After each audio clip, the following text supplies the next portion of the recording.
VVS Laxman Rahul দ্রাবিড়ের সাথে সেই মহাকাব্যিক পার্টনারশিপ 281 করলেন। ট্রিপল সেঞ্চুরিটা প্রথমবার ভারত তার ঘরের মাঠে প্রথম কোনো ভারতীয় ক্রিকেটারের ব্যাটে দেখতে পারলো না, কারণ তিনি কলকাতা টেস্টে এর বেশি এগুতে পারেন নাই। রাহুল দ্রাবিড়ের সাথে সেই মহাকাব্যিক সেঞ্চুরি অস্ট্রেলিয়াকে হারিয়েছিল ভারত ফলনে পড়ার পরে, এবং সেই ভিভিএস লক্ষ্মণের নামটা এরপরে হয়ে যায় very very special, VVS Laxman. VVS লক্ষ্মণের এই মুহূর্তের কর্মকাণ্ড আপনারা সবাই জানেন যে ইন্ডিয়ান ক্রিকেট একাডেমিকে কেন্দ্র করে, যেটা বেঙ্গালুরুতে, এবং যেটার সাথে অনেক বেশি জড়িয়ে আরো একটা নাম, ওই যে তার পার্টনার রাহুল দ্রাবিড়, আমি বলছিলাম যার কথা, কলকাতা টেস্টে, ইডেন টেস্টে তাদের সেই মহাকাব্যিক জুটি। রাহুল দ্রাবিড় সম্ভবত 160 করেছিল, এরকম একটা স্কোর। রাহুল দ্রাবিড়ের সাথে লক্ষ্মণের সাথে তাদের ফিউচার ক্রিয়েশনের যেই সেন্টারটা, সেন্টার অফ এক্সেলেন্স বেঙ্গালুরু, এক কথায় সবাই বলতে পারে বাংলাদেশের ক্রিকেটের যারা খোঁজ খবর রাখে, বিশ্বের ক্রিকেটের যারা খোঁজ খবর রাখে, তারা সবাই মোটামুটি ওই একটা পয়েন্টে একমত হয়, that India has created something that will enlight there future at least next 40 or 50 years. So ওই জায়গাটায় লক্ষ্মণের, দ্রাবিড়দের, এক্স ক্রিকেটারদের যারা ইন্ডিয়ান ন্যাশনালিটির, তাদের রোলটা অবিস্মরণীয়। এবং আমরা বিভিন্ন সময়ে যেই ক্রিকেটারদেরকে পাই, তাদের পাইপলাইনের স্ট্রেংথ আমরা যেভাবে দেখি, এটাতে তাদের গ্রেডদের একটা বড় রোল রয়েছে। লক্ষ্মণ এই মুহূর্তে আপনারা সবাই জানেন যে বেঙ্গালুরুর সেই সেন্টার অফ এক্সেলেন্সের দায়িত্বে, যেটার দায়িত্বে প্রিভিয়াসলি ছিলেন দ্রাবিড়, অ্যান্ড দেন তিনি টেক ওভার করেছিলেন ভারতীয় ন্যাশনাল টিমের দায়িত্ব। বাংলাদেশের সেন্টার অফ এক্সেলেন্স নিয়ে যে আলোচনা, যে ডিসকাশন, যেই ধরনের স্বপ্ন বুনছে এই মুহূর্তে বাংলাদেশ ক্রিকেট বোর্ড তামিম ইকবালের নেতৃত্বে, সেখানটায় ইনপুট হিসেবে ভিভিএস লক্ষ্মণের idea, thinking and definitely planning একটা বড় রোল প্লে করবে।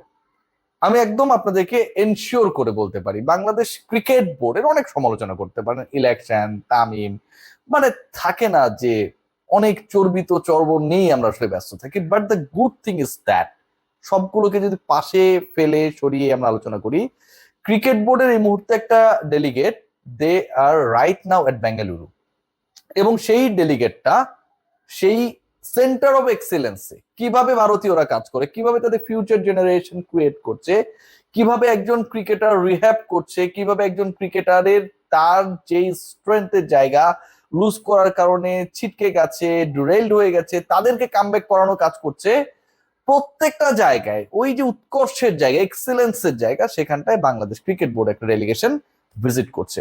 তামিম ইকবাল সেখানটায় রয়েছেন, ডেভেলপমেন্ট কমিটির চেয়ারম্যান, বিপিএল গভর্নিং কাউন্সিলের প্রধান ফাহিম সিনহা সেখানটায় রয়েছেন, মেডিকেল ডিপার্টমেন্টে যিনি রয়েছেন আমাদের অতি প্রিয় শামীম ভাই সেখানটায় রয়েছেন। সেখানটায় রয়েছেন, আমি যতটুকু জানি আপডেটেড, যে ইসরাফিল খসরু ভাই সেখানটায় রয়েছেন, সানিয়ান তানিম। আপনারা সবাই জানেন রংপুর রাইডার্স এর সাথে আসলে তার যে সম্পর্ক, তার যেই কন্ট্রিবিউশন, মানে বাংলাদেশ ক্রিকেট বোর্ড ডাইরেক্টরের থেকেও আমার কাছে মনে হয় যে সেই পরিচয়টাকে তিনি বেশি স্বাচ্ছন্দ্যে গ্রহণ করেন। এবং সেখানটায় বাংলাদেশ ক্রিকেট বোর্ডের সিইও রয়েছেন। So all this guys, they want to have a model following the centre of excellence India built in Bengaluru, এবং যেটার ফ্রুটস তারা এখনো পাচ্ছে, এবং যেটার নেতৃত্বে এই মুহূর্তে very very special Laxman, VVS Laxman রয়েছেন। বাংলাদেশ সেটাকে এই দেশের মাটিতে প্রতিষ্ঠা করতে চায়। এবং লক্ষ্মণদের ওই পরিদর্শন, মানে তাদের যেই বেঙ্গালুরু যে সেন্টার অফ এক্সেলেন্স, সেটা পরিদর্শনে তামিম ইকবালটা গিয়েছেন শুধুমাত্র দেখার জন্য না। আমাদের থাকে না যে বড়শিতে মাছ কিভাবে ধরতে হয়, টোপ কিভাবে দিতে হয়, সেটার জন্য আমরা হচ্ছে ফিলিপাইন্স কিংবা হচ্ছে অস্ট্রেলিয়া আমাদের লোকজন দেশে চলে যায় বিভিন্ন সময় প্রশিক্ষণ নেওয়ার জন্য। হাত পাখা কিভাবে বুনতে হয়, ঘুরাইতে হয়, সেটার জন্য আমাদের লোকজন বিদেশে চলে যায় প্রশিক্ষণে। বাট তামিম ইকবাল এবং তার ডেলিগেশন, তারা যে কাজটা করতে গেছে, সেটা হচ্ছে ওই মডেলটাকে বাংলাদেশের প্রেক্ষাপটে কিভাবে অ্যাপ্লিকেবল করা যায়। এবং সেই অ্যাপ্লিকেশনস এর জায়গায় ভিভিএস লক্ষ্মণ, তিনি আমার কাছে যতটুকু খবর রয়েছে, যতটুকু I am inform, will play a very significant role. এখন বাংলাদেশ ইন্ডিয়ার সম্পর্কের কথা আপনারা ভুলে যান। ইন্ডিয়ার সাথে বাংলাদেশে গাঞ্জা, মুস্তাফিজকে আইপিএল খেলতে জানি, বাংলাদেশ হচ্ছে টি-20 ওয়ার্ল্ড কাপে খেলে নাই, এই আলোচনাগুলো যদি আমরা ভুলে যাই, দ্রাবিড় লাক্সমানদের যে এক্সপিরিয়েন্স, এই প্লেয়ারদেরকে আপনি কি হেট করতে পারেন? তাদের যে এক্সপার্টাইজ, তাদের যেই কন্ট্রিবিউশন ফর ক্রিকেট ইন্টারন্যাশনালি, সেটাকে কি আপনি ছোট করতে পারেন? তাদের সেন্টার অফ এক্সিলেন্সে তারা যেই রোলটা প্লে করছে, সেটাকে কি আপনি ছোট করতে পারেন? ডেফিনেটলি না। সো এতকাল আসলে বাংলাদেশ কখনো, বিসিবি কখনো এই স্টেপটা নেয় নাই, স্টেপ ফরওয়ার্ড হয় নাই যে বাংলাদেশে কেন আসলে এরকম একটা একাডেমি, এরকম একটা এক্সিলেন্স সেন্টার আমরা গ্রো করতে পারি না। So this is the dream of the BCB president. তিনি সেটা বাংলাদেশে করতে চান। অ্যান্ড যেহেতু তার ওই কানেক্টিভিটির জায়গাটা রয়েছে, হিউজ কানেক্টিভিটির জায়গা রয়েছে। কোভিড কালে আমরা দেখেছিলাম না যে বিরাট কোহলি থেকে কেইন উইলিয়ামসন, মানে হোয়েভার the name, what ever the name, প্রত্যেকেই কিন্তু আসলে তামিম ইকবালের ওই যে আড্ডাটা ছিল, আমাদের সবাইকে ঘরে বসে থাকা বন্দি মানুষদেরকে আসলে বিনোদিত করেছিল, ওইটা ইন্ডিকেট করেছিল তামিম ইকবালের কানেকশনস, ইন্টারন্যাশনালি তার যে আসলে রেপো সেটাকে। সো ওই জায়গা থেকে বাংলাদেশ আমার কাছে মনে হয় সোফার যতটুকু আমি জানতে পেরেছি যে লাক্সমান দ্রাবিড়দের সে এক্সপার্টাইজকে কাজে লাগাতে চায়। সেখানকার এক্সপার্টাইজ কাজে লাগিয়ে বাংলাদেশের সেন্টার অফ এক্সেলেন্সের ক্যারেক্টার কেমন হবে, how many wickets will be there, মাঠের আকৃতি কি হবে, রিহ্যাব সিস্টেমটা কি হবে, কিভাবে একজন পার্টিকুলার অ্যাথলিট আইস বাথ করবে, বা এর থেকেও বেটার টেকনোলজিকে অ্যাপ্লাই করা সম্ভব কিনা ফর দেয়ার রিকভারি প্রসেস, প্রত্যেকটা জায়গা নিয়ে কাজ করা হবে।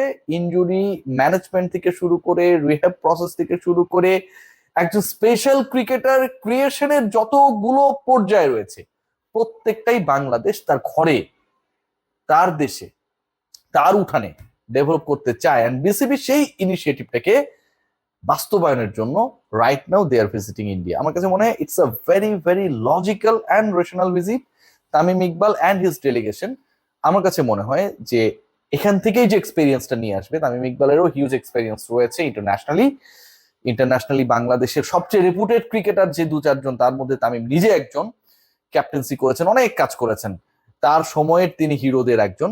সো ওই এক্সপিরিয়েন্স এবং এখানকার এক্সপিরিয়েন্স এবং তার কানেকশন, এই তিনটার যদি যোগসূত্র আমরা করি, বাংলাদেশে সামনে বাংলাদেশের ক্রিকেটার ক্রিয়েট করার যেই সেন্টারটা, উৎকর্ষ বাড়ানোর যেই সেন্টারটা হতে যাচ্ছে, তার আগে বাংলাদেশ ক্রিকেট বোর্ড যে ডেলিগেশনটা পাঠিয়ে সেখান থেকে এক্সপিরিয়েন্স গ্যাদার করছে, you have to praise it.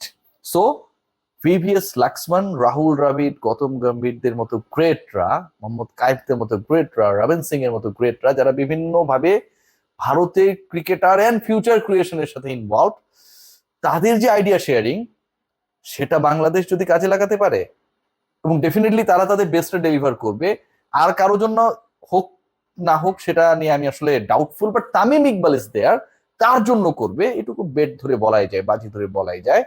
Bangladeshi cricket and BCB, বাংলাদেশের ফিউচার অ্যান্ড দ্য ড্রিমস, আমার কাছে মনে হয় অনেক অনেক বেশি, অনেক বেশি লজিক্যালি সামনে আগাতে পারবে। সবাই ভালো থাকবেন।